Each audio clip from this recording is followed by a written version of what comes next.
Hello बच्चों, let's discuss the question. So the question says what necessitated the selection of some fundamental units.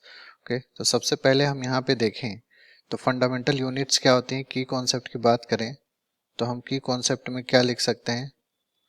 Fundamental units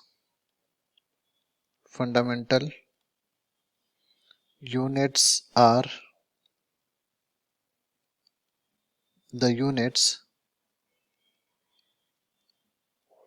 which will not be expressed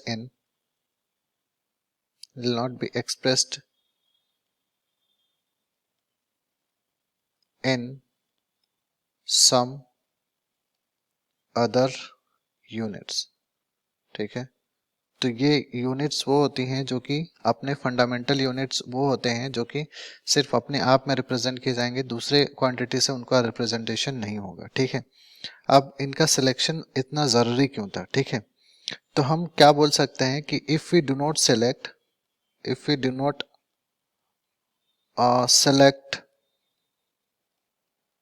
a fundamental quantity, if we do not select a fundamental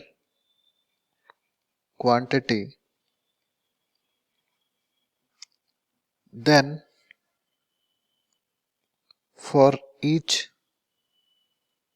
physical quantity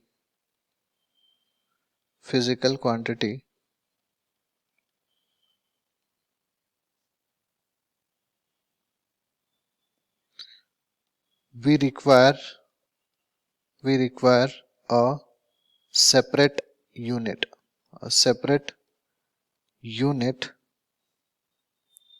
and it will be difficult to remember all the units. ठीक है, it will be difficult to remember all the units.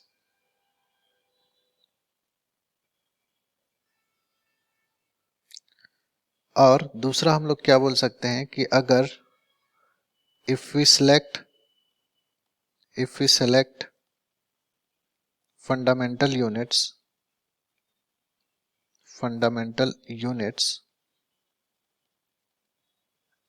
other quantities can be expressed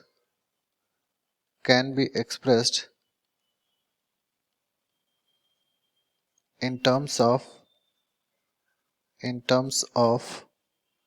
these fundamental quantities. ठीक है, तो ये fundamental quantities इसलिए हमें ज़रूरी होती हैं. पहला ये चीज़ होता है कि फंडामेंटल क्वांटिटी करने से हमें क्या रहती है, आसानी रहती है कि हमको हर एक फिजिकल क्वांटिटी के लिए अलग यूनिट नहीं रखना पड़ेगा. दूसरा ये होता है कि अगर हमारे पास फंडामेंटल क्वांटिटी है तो दूसरे यूनिट को हम फंडामेंटल क्वांटिटी या यूनिट्स में एक्सप्रेस कर सकते हैं. I hope you understood well.